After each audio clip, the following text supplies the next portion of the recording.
So I was asked by a professor at Occupational Therapy University to make a video about therapeutic use of self. So I figured, why not make it for everyone who watches on my YouTube channel? So my name is Huang, and I am an occupational therapist and a certified hand therapist, and I'm the owner of Hand Therapy Secrets, which is an online educational platform for hand therapists. And I'm also the owner of Hands-On Therapy Services, which is a private clinic.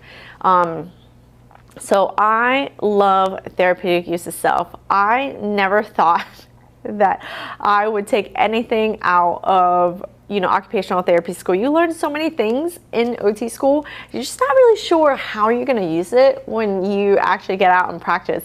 And therapeutic use of self is one of those things that I use all the time. And it always cracks me up a little bit when I start talking about it. And I'm like, oh, so this is how you use therapeutic use of self. So anyway, always cracks me up a little bit. And every time I use like a little bit of moho, like I don't know it's taught anymore, but it was when I was in school. So every time I kind of pull these little things out from OT school, like it just cracks me up.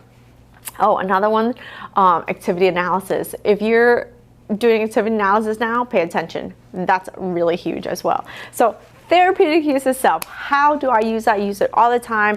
I talk to my staff about how they use it all the time, or how they can use it all the time as well. So there's so many different ways in which you can use therapeutic use of self, and it's you. You're the person, but you just have to, change or bring out a few things here and there depending on the situation that is at hand, right? So one of the ways I use therapeutic use of self is humor. I think I'm a funny person. I like to crack jokes. I like to make people laugh. And it's just one of my things. And I think it's so important. Patients come in here, and usually when they need therapy, they're not in good places. They've gotten hurt. Nobody really actually wants therapy, right? Nobody really wants therapy. It's because they have to have it. They really, really need us. And so I like using humor to help them, loosen up and see that, yeah, there's something good about occupational therapy. There's something good about coming in here.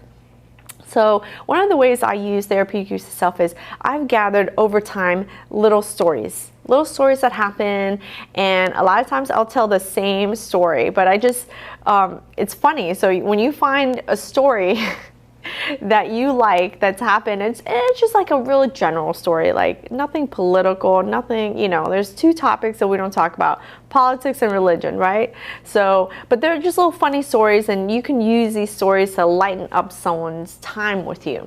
So I use humor, therapeutic use of self, to help my patients lighten up, loosen up, and enjoy the time that they are with me. So one of my stories, and I'll share with you, one of my stories that has happened to me is I use over and over, and my staff, they're like, oh my God, I want to hear this story again, because different patients come in, but I use the same story, right? So one of my stories is I was working in a hospital with another therapist, my coworker. So she had one patient over there, I had one patient. I was sitting at the table and I was doing wound care.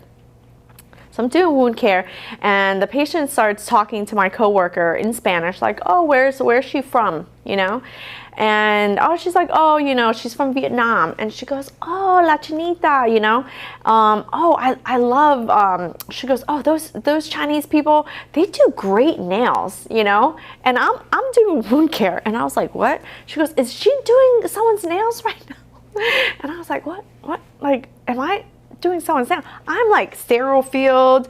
I got gloves on. I have a suture removal kit. I'm debriding a wound.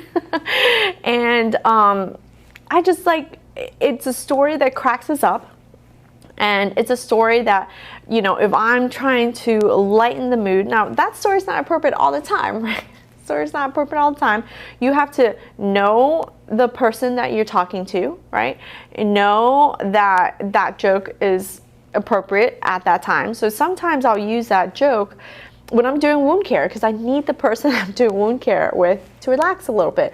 So if I can sense that they're really tense and they're kind of stressed out about the wound care that I'm about to do, be like, oh, let me tell you a story. Do you mind, can I tell you a story? Oh my God, it's so funny. It's one time when I was working. So I have little stories filed away in my brain. It's like little stories.